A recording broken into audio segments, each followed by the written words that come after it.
वंदे मातरम विद्यार्थियों, एक बार फिर से स्वागत है आपका अपने YouTube channel NCERT smart network पर। स्टूडेंट, हम अपनी एक्सरसाइज पर डिस्कस कर रहे थे, दो चार सवाल कर चुके थे, जिसमें कुछ सवाल पहले की क्लास में हमने डिस्कस किए, उसमें तो अपने रैखिक समीकरण युग्म बने थे। इसमें हमने बनाना सीखा, रैखिक समीकरण बनाई और फिर सवालों पर पहुंचे। तो कहने का तात्पर्य ये हुआ, पहले समीकरण बनाएंगे फिर सवालों को करेंगे, उसमें मजा बहुत ज्यादा आता है।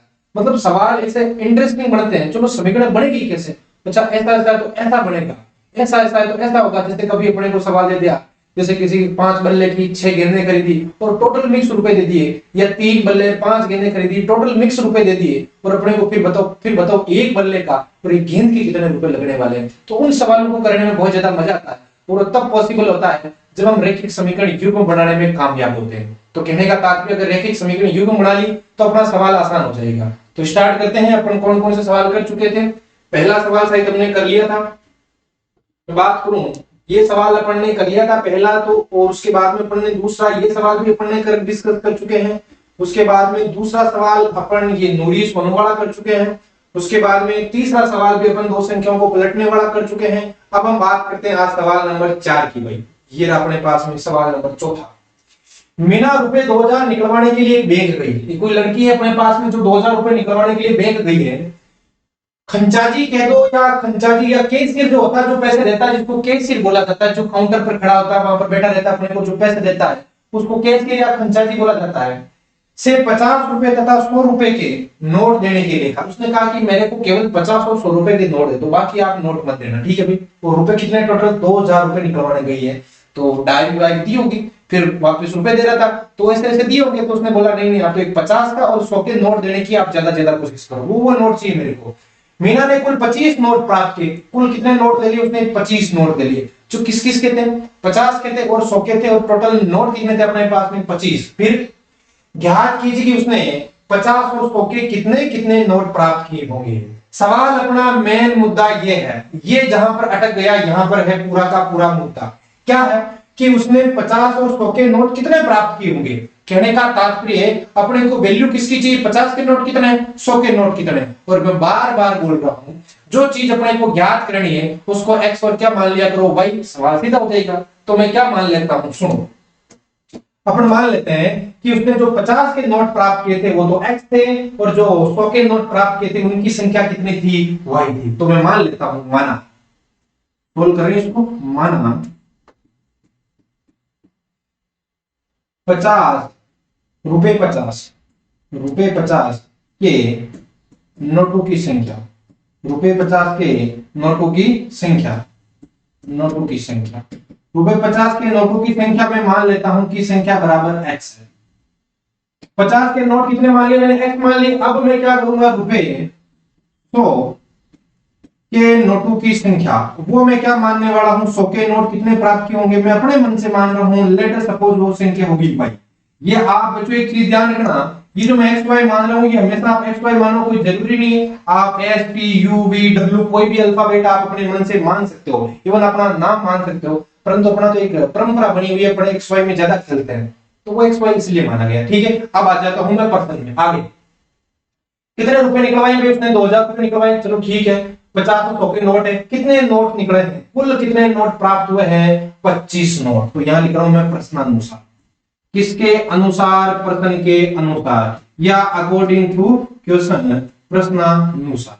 चलो प्रश्न के अनुसार बताओ कुल कितने नोट है उसके पास में, 25 नोट है। तो मैं क्या लिखूंगा, x किसके है, 50 के नोट मिला के प्लस 100 के नोट मिला दो, कितने नोट है टोटल मेरे पास में, 25 नोट है। 50 के नोट x, 100 के नोट y, दोनों को मिला के कितने नोट प्राप्त किए हैं, 25। इसको मैं देता हूं समीकरण नंबर 1। ये समीकरण बनाना बिल्कुल आसान है। समीकरण 2 देखना, कितने रुपए हैं टोटल, 2000 रुपए। चलो एक चीज मैं अगर आपसे पूछूं, एक चीज पूछूं, लेटेस्ट पूछ, अभी मेरे को अंदाज नहीं होता, मतलब मैं पूछ लेता हूं। मान लो 50 रुपए के नोट है आपके पास में 10, 50 रुपए के नोट है आपके पास में 10, 100 रुपए के नोट है आपके पास मान लो 50 मान लो, ठीक है। 50 के नोट तो है 10, 100 रुपए के नोट है 50, तो बताओ कुल रुपए कितने आपके पास है। 50 के नोट 10 है, तो अगर 10 नोटों को टोटल गिनने बेटा, जैसे 1 2, वरना सीधा कर सकते कैसे, 50 गुना क्या कर लेता हूं मैं 10, तो कितना हो गया मेरे पास में, सोचो 500। मतलब जो 500 रुपए है ना वो तो कितने कितने के नोट से बढ़ गए, 50-50 है। अब 100 के नोट कितने हैं मेरे पास में, 50 है। तो एक 100 का नोट और कितने नोट है टोटल, 50। तो गुणा करो तो ये 5 आ गया, 2 जीरो ये 1 जीरो, मतलब कितने रुपए बढ़ गए, 5000। और ये कितने हो गए, 500। बोले तो 5,500 रुपए टोटल है मेरे पास में। और 5,500 को मैं ऐसे लिख सकता था, 5,500 बराबर क्या लिख सकता था, 50 के नोट गुणा 10 है टोटल, प्लस 100 के नोट गुणा है कितने टोटल 50 है।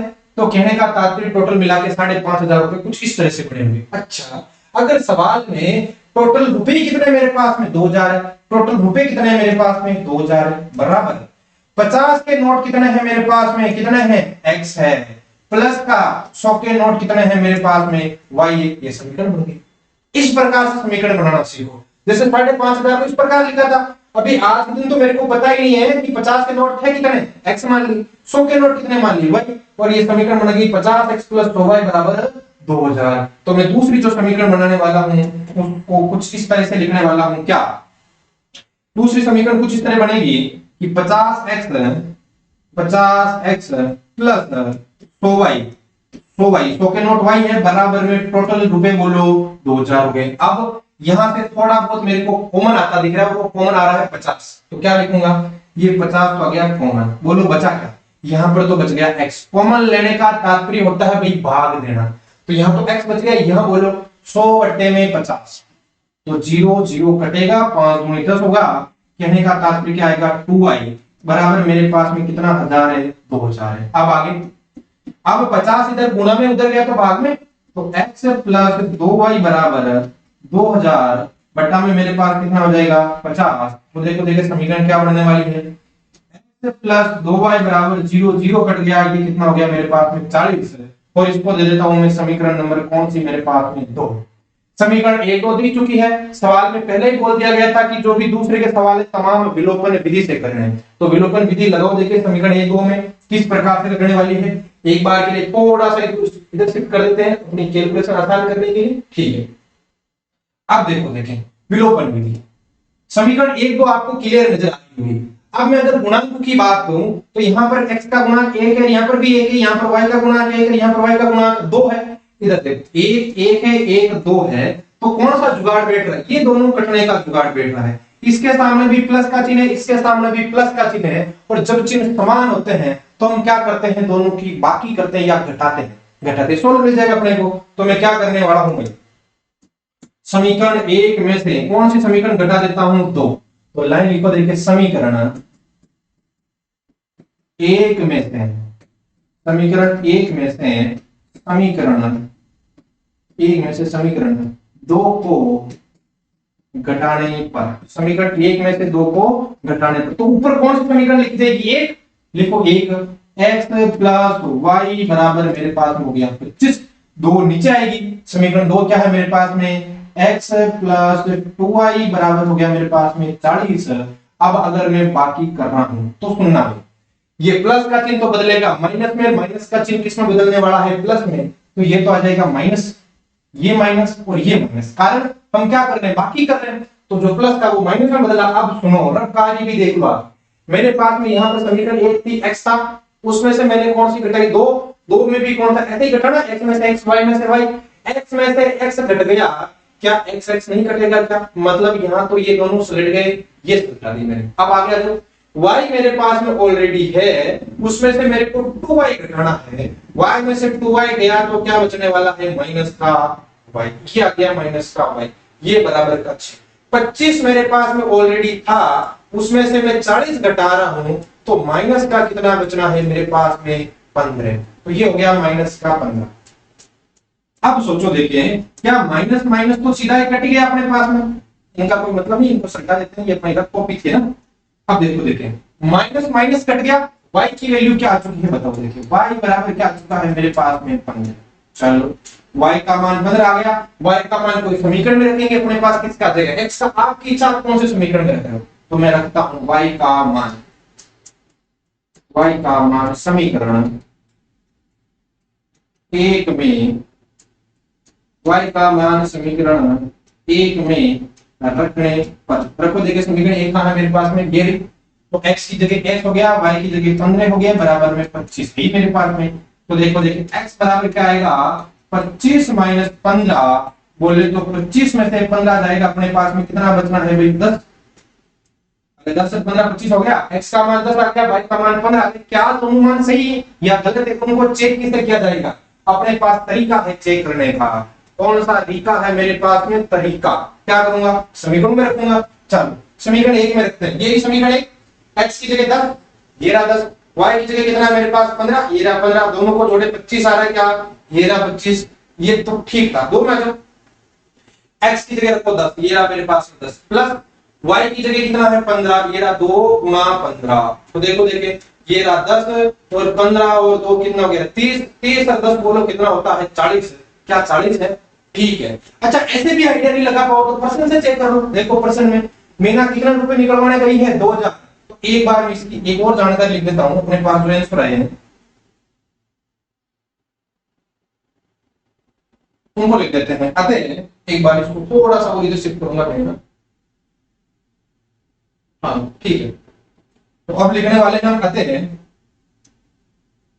बताओ x कौन था, x क्या था? 50 के नोटों की संख्या। अतः रुपए 50 के नोटों की संख्या, नोटों की संख्या कितनी आई? रुपए 50 के नोटों की संख्या सोचो देखें, रुपए 50 के नोटों की संख्या आ गई है मेरे पास में 10 नोट तो है 50 के, और रुपए 100 के नोटों की संख्या, 100 के नोट कितने आए हैं? रुपए 100 के नोटों की संख्या, 100 के नोटों को मैंने क्या माना था y, और y का मान आया 15, मतलब 100 के नोट कितने मेरे पास में 15। क्या मीना ने कुल 25 नोट, क्या दोनों 25 हो रहे? 15 10 25, ठीक है। क्या 2000 रुपए हो रहे? क्या 50 के नोट बोलो कितने? 10, 50 के नोट है 10, तो इनसे तो बन गए इसके 500 रुपए, ये प्लस का, और 100 के नोट कितने हैं बोलो? देख 100 के नोट है 15, तो इनसे बन गए 1500, ये दोनों जुड़ के 2000 बन गए, या ये 2000 बन गए। तो जो कैशियर था, जो खंजाजी था, उसने मीना को 50 के तो 10 10 सॉरी 50 के नोट तो 10 दे दिए, और 100 के नोट कितने दे दिए? 15, और बोलो ये आपके कितने रुपए हो चुके हैं? 2000 रुपए। ये आप ले जा सकते हो, और टोटल नोट कितने आपके पास में? 25। तो ये हो गया अपने पास में भाई चौथा सवाल। स्क्रीनशॉट लो, देखिए इसका।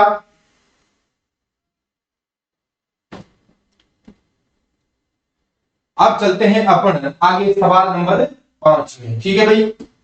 चौथा सवाल कर लिया, अब पांचवा ये लास्ट सवाल है अपना, ये रहा पांचवा सवाल। देखो देखो, किराए पर पुस्तकें देने वाले किसी पुस्तकालय का प्रथम 3 दिनों का एक नियत किराया है, ठीक है। लाइब्रेरी है अपने पास में, जो प्रथम 3 दिनों का तो एक फिक्स किराया है भाई। आप कोई लाइब्रेरी से किताब ला रहे हो, प्रथम 3 दिन है आपके पास में, आप 3 दिन रख रहे हो, तो उनका फिक्स किराया मान लो उनकी तरफ से 10 रुपए है या 50 रुपए 100 रुपए, वो उन्होंने डिसाइड कर रखे, अभी मेरे को भी नहीं पता, आगे सॉल्व करेंगे तब पता चलेगा, ठीक है। अच्छा, तथा उसके बाद प्रत्येक अतिरिक्त दिन का अगले अलग किराया है। सरिता ने 7 दिनों तक एक पुस्तक रखने के लिए 27 रुपए दी, जबकि सुशी ने एक पुस्तक 5 दिनों तक रखने के लिए 21 रुपए दिए। नियत किराया और प्रत्येक अतिरिक्त दिन का किराया। एक सवाल कर चुके टैक्सी वाला, याद करो। इस सवाल को मैं शॉर्टकट में बोलूं तो अपनी लैंग्वेज में समझ लेते। देखो हुआ, आप लाइब्रेरी गए और आपने कहा कि मेरे को एक किताब चाहिए, मान लो गणित की किताब खरीदी। क्या मतलब? आप लाइब्रेरी का तात्पर्य होता है, आप कॉलेज में जब जाओगे तो लाइब्रेरी बनी रहेगी, उस पर आपके कॉलेज की आईडी होगी, वहां आपको आईडी लेंगे आपकी, और आपसे बोल दिया जाएगा भाई ये किताब है, आपको तो 7 या 8 दिन का टाइम दिया जाएगा, वहां आपके साइन करवा दिए जाएंगे। आप किताब घर लाए, 7-8 दिन आपने पढ़ी उसको, 7-8 दिन के भीतर वहां जमा करवा दी तो ठीक है, वरना आपको चार्ज लगेगा फिर उसके। मान लो 2 दिन रखे, 3 दिन, वो अलग अलग चार्ज है। लेटेस्ट सपोज 10 दिन के 100 रुपए ले रहे हैं, तो 20 दिन के उनके पास मान लो 500 रुपए ले रहे हैं, वो अलग अलग चार्ज है। परंतु लाइब्रेरी में फिक्स होता है कि आप 7 दिन किसी किताब को या 10 दिन किसी किताब को आप ले जा सकते हो।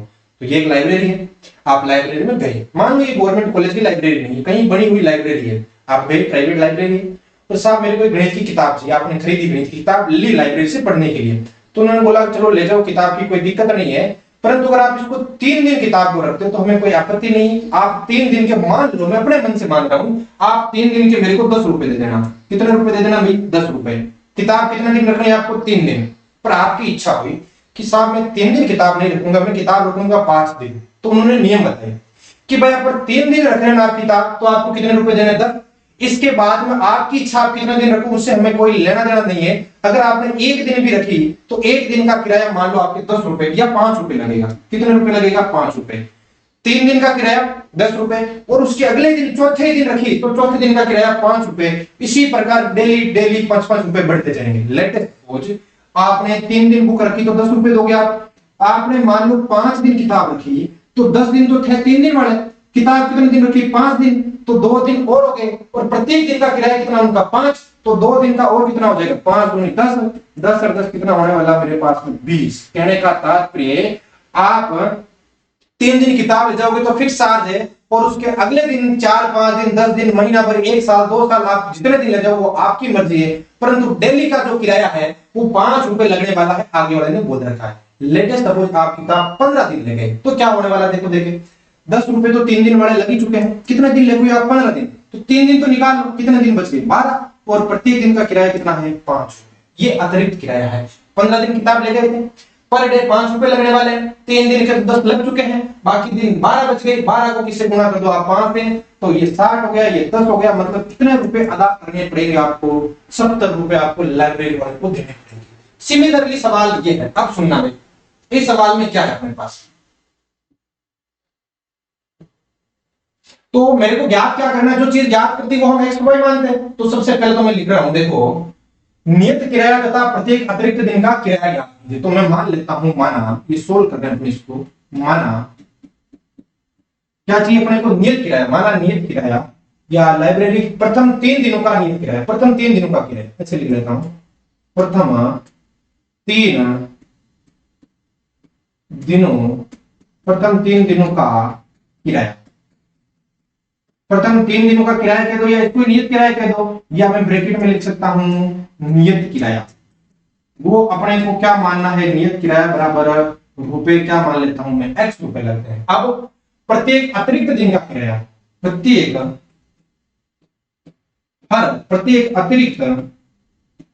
अतिरिक्त दिन का किराया, प्रत्येक अतिरिक्त दिन का किराया, वो किराया है वो मैं मान लेता हूं भाई किराया बराबर रुपए क्या मान लेता हूं मैं 1।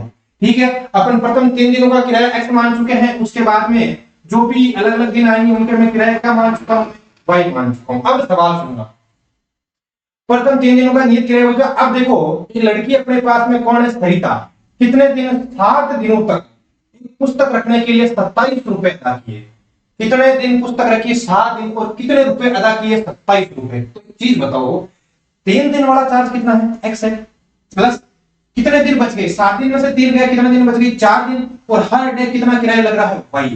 ये तो माना है प्रत्येक अतिरिक्त दिन का किराया रुपए y है, 3 दिन का x है, तो 3 दिन का x हो चुका है, ये प्रथम 3 दिन आ चुके हैं। अब 7 दिन में से कितने दिन बच चुके हैं 4 दिन, हर डे y रुपए लगता है, तो 4 दिन का 4 y लगेगा, बराबर कितने रुपए दिए उसने 27 रुपए दिए हैं। तो समीकरण क्या बनने वाली है मेरे पास में, छोड़ो प्रश्नानुसार, किसके अनुसार, प्रश्नानुसार। जो लड़की थी उसने 3 दिन अगर किताब रखी तो कितने रुपए देने पड़ते x रुपए, प्लस उसने 3 दिन नहीं रखी है किताब, कितने दिन रखी उसने 7 दिन, तो 3 दिन का किराया x दे चुकी है। अब जो भी डे बाय डे किताब रखेगी उसका प्रत्येक दिन y किराया देगा, 7 दिन रखी है तो बाकी दिन 4 बचे, हर डे y किराया लग रहा है, तो 4 दिनों का किराया मेरे पास क्या होने वाला है 4y। इनको मिला के लाइब्रेरी वाले को कितने रुपए दिए उसने 27 रुपए दिए हैं। ये समीकरण क्या मान लेता हूं मैं ए। आगे चले, जबकि सुशी ने पुस्तक 5 दिनों तक रखने के लिए 21 रुपए दिए, कितने दिन तक 5 दिन। तो एक चीज बताओ, 3 दिनों का किराया तो बोलो x हो गया, कितने दिन रखी 5 दिन, बाकी दिन कितने बचे 2, हर डे y रुपया, तो 2 दिन का 2y रुपया, बराबर कितने रुपए अदा किए हैं टोटल 27 पर कितने 21 रुपए दिए, ये 21 हो गया। ये समीकरण मेरे पास में कौन सी हो गई 2। ये 3 दिनों का किराया, ये 4 दिन का, ये तो 4 दिन 7 दिन का टोटल किराया, ये 3 2 5 दिन का टोटल किराया 21 रुपए। अब अपने को बताया है कि प्रथम 3 दिनों का किराया कितना लगेगा, और उसके बाद में डे बाय डे कितना किराया लगने वाला है। तो अब इस सवाल को अपन कौन से मेथड से करने वाले हैं भाई, विलोपन विधि से करने वाले। ठीक है, अब विलोपन विधि से कैसे करेंगे सवाल, काम करते हैं। x का गुणांक देखो 1 1 है, इधर 4 2 है, मेरे को ये गुणांक सेम नजर आ रहा है, और जैसे ही गुणांक सेम नजर आया, मैं बात करूं चिन्ह भी समान है, जब समान चिन्ह हो, चिन्ह क्या हो मेरे पास में चिन्ह समान है, तो क्या करते हैं, क्या करना अपने को घटाना है, और जब चिन्ह विपरीत हो तो क्या करते हैं अपन जोड़ते हैं। तो आज क्या करने वाले हम, इसको बाकी करने वाले हैं भाई। तो बाकी कैसे करेंगे देखो, देखिए क्या करूंगा, एक बार इसको भी समाप्त कर देते अपने, इसका भी लॉजिक नहीं है ना। क्या लिखूंगा, समीकरण एक में से, समीकरण 1 में से समीकरण दो को घटाने पर, समीकरण एक में से समीकरण दो को घटाने पर, घटाओ देखिए समीकरण एक लिखो पहले तो मेरे पास में x प्लस 4y बराबर कितना है भाई 27। कौन सी समीकरण है एक, समीकरण दो लिखो x प्लस 2y बराबर कितना है मेरे पास में 21। अब क्या करनी है, बाकी करने का तरीका, x में से x घटेगा 4y में से 2y 27 में से 21, रफ कॉपी देख लो। देखें x में से किसको घटाना है, x को कट गया, क्या आ चुका है 0, तो ये माइनस कर रहा हूं तो ये माइनस चिन्ह लगाओ, ये माइनस लगाओ, ये माइनस लगाओ, ये अपने पास कट चुका है, x x कट गया। आगे 4y में से कितने y में से 4y में से कितना y घटाओ, 2y घटाओ, 4 में से 2y गया, कितना बचेगा मेरे पास में 2y। तो देखो देखें 4y में से 2y गया, कितना बच चुका है मेरे पास में 2y, बराबर का चिन्ह।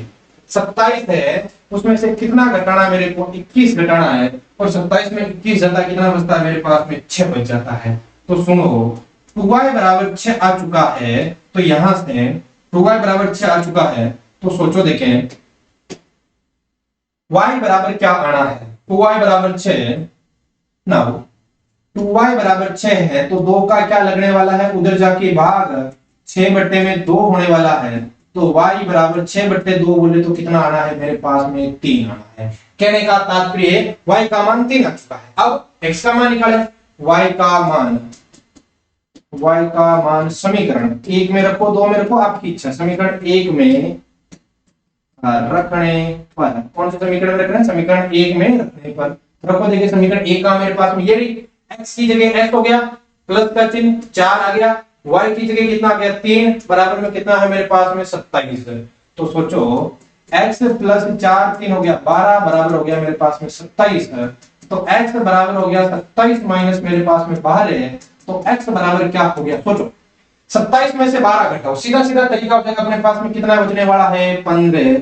जोड़ बाकी बिल्कुल आसान होती है, आप सीखो इनको मौखिक करना सीखो ना। तो 27 में से 12 गया, कितना हो गया मेरे पास में 5, x की वैल्यू आ चुकी है 15, y की वैल्यू आ चुकी है 3। क्या मैंने जो मान निकाले वो सही है या गलत है, उनको अपन कैसे डिसाइड करने वाले हैं, अपन इनको समीकरणों में रखने वाले हैं। तो ये मैं यहां पर कर रहा हूं भाई इनकी जांच। देखो देखिए जांच में क्या, पहला समीकरण एक में रखो, देखें x की वैल्यू कितनी है मेरे पास 15, प्लस का चिन्ह 4 आ गया, y की वैल्यू बोलो मेरे पास में कितनी है 3 है, ये 15 हो गया, ये मेरे पास 12 हो गया, 17 27 हो गया, क्या 27 था, ठीक है। दो में आ जाओ, दो में x की जगह रखो आप 15, प्लस ये प्लस का चिन्ह, ये 2 रहा, y की जगह रखो 3, ये 15 है, ये 3 हो गया 6, 15 से कितना होता है 21 है, क्या 21 आ रहा है, बिल्कुल सर 21 आ रहा है। कहने का तात्पर्य ये हुआ x y की जो वैल्यू निकाली है वो एकदम क्या है मेरे पास में सही है। अब x और y की जो वैल्यू है ये वो है कौन कौन बताओ, प्रथम 3 दिनों का किराया, तो मैं क्या लिखने वाला हूं अकेले, प्रथम 3 दिनों का किराया, प्रथम 3 दिनों का किराया, बताओ क्या है प्रथम 3 दिनों का किराया।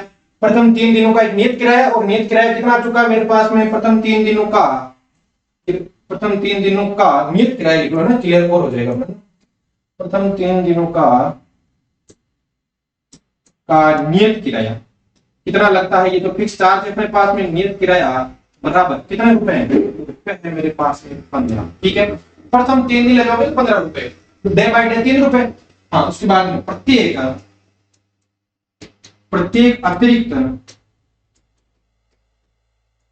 अतिरिक्त दिन का किराया, प्रत्येक अतिरिक्त दिन का किराया, पर डे किराया, प्रत्येक अतिरिक्त दिन का किराया वो मेरे पास में कितना है भाई, रुपए कितने लग रहे हैं मेरे पास में 3 रुपए लग रहे हैं, ठीक है। अच्छा और भी इससे क्लियर नहीं हो तो प्रश्न में आ जाओ, देखो प्रथम 3 दिनों का किराया फिक्स है, अपने पास में सरिता कितने दिन बुक ले जा रही है 7 दिन, तो प्रथम 7 दिन बुक ले जा रही है, तो सोचो प्रथम 3 दिनों का किराया कितना है मेरे पास 15, 7 दिन ले जा रही, दिन कितने बच गई 4 गुणा, ठीक है। अब प्रत्येक दिन 3 रुपए लग रहे हैं, तो 4 दिन 4 3 12 15 12 कितना हो चुका है मेरे पास में 27 रुपए दे रही हूँ, ठीक है। सोचिए एक पुस्तक 5 दिन ले जा रही है, 3 दिन का किराया हो गया मेरे पास में 15, 2 दिन और बच गए, 2 दिन पर डे 3 रुपए, 2 दिन 6 रुपए, टोटल कितने होने वाले मेरे पास में 21 है, और इसका आंसर भी कितना आ रहा है 21 है। तो कहने का तात्पर्य जो आप 3 दिन लाओगे बुक तो 15 रुपए देने हैं, और फिर एक एक दिन रखते जाओगे तो 3-3 रुपए चुकाते जाना, कोई दिक्कत नहीं है। फिर चाहे साल भर रखो, चाहे 1.5 साल रखो, 2 साल रखो, डिपेंड ऑन यू।